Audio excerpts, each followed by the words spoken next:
So after news came out that Canelo Alvarez signed a 3-fight deal with PBC for over $100 million guaranteed plus pay-per-view, the million-dollar question after that was, who is Canelo Alvarez going to fight outside of Charlo? Is it Demetrius Andrade? Is it David Morrell? Is it Benavidez?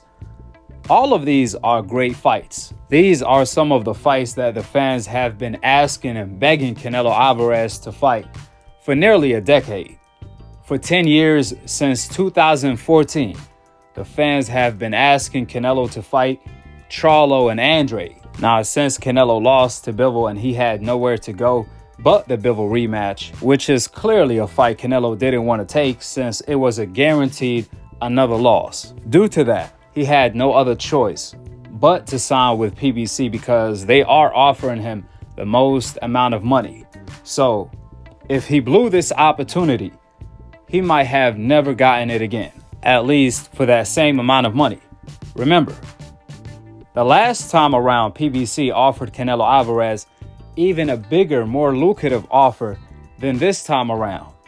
They offered him $100 million guaranteed plus pay-per-view only for 2 fights. But Canelo ended up turning down the 2-fight deal with Charlo, Errol Spence, or Benavidez in order to take a 2-fight deal against Bivol and Gennady Golovkin with DAZN.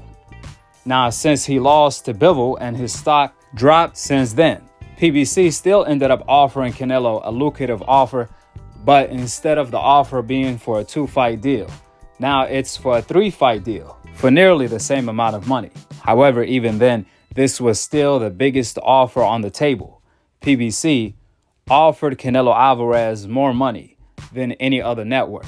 That's why it was a no-brainer for Canelo Alvarez to accept the offer. After all, Al Haymon is going to offer you the biggest money you have ever made. However, they are going to be for the toughest fights on the table, for the legacy fights that the fans want to see, which that's what we have been saying from day one.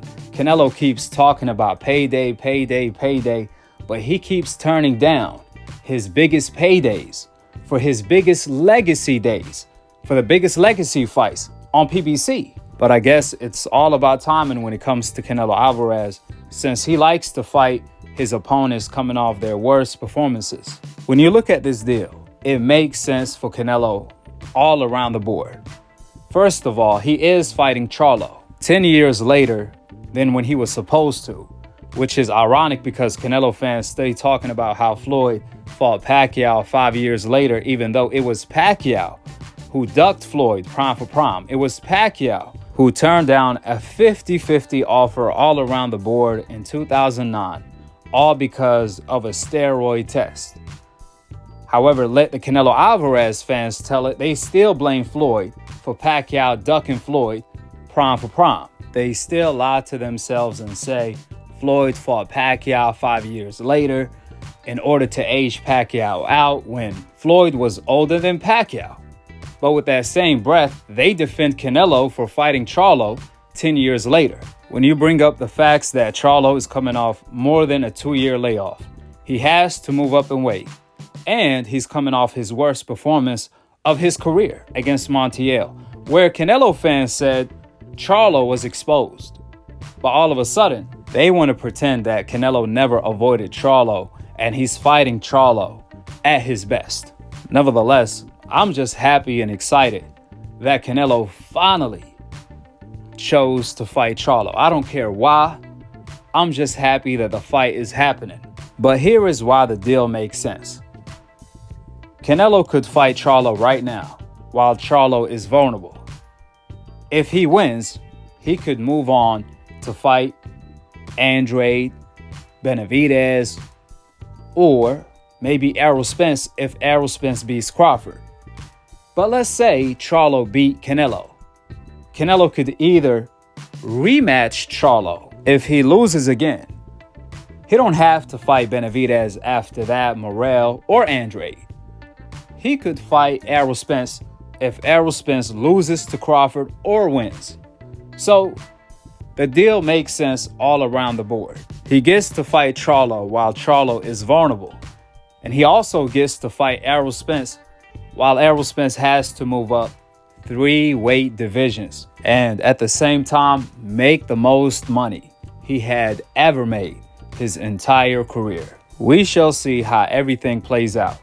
Just remember, regardless of the fact Charlo has to move up in weight and he's coming off more than a 2-year layoff, if Canelo beats Charlo, this is by far is going to be Canelo Alvarez's biggest win, as long as he don't rob Charlo. However, dependent on the outcome of that fight, Errol Spence, without a doubt, is most likely going to end up being the second or the third fight for Canelo Alvarez. And when you think about it, for Canelo to make the biggest money he had ever made fighting a welterweight, man, that's like robbing a bank. However, because Canelo is such a flawed fighter, I wouldn't be surprised if Errol Spence pulls that off, despite the fact that Errol Spence has to move up 3 weight divisions, because if Canelo and Errol Spence were in the same division, it would have been a no contest. Matter of fact, I think the Crawford fight for Errol Spence at 147 is way more difficult than fighting Canelo Alvarez at 168, because Crawford is just on a whole nother level than Canelo. With the facts being laid out, drop your thoughts in the comment section below.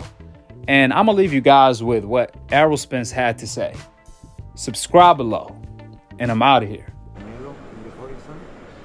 We're not thinking about Canelo right now, but, I mean, if the fight come across the table, I definitely take that fight. I feel like, 165, 168, that's more my natural weight, and it's a lot easier for me to make. So I definitely take that fight.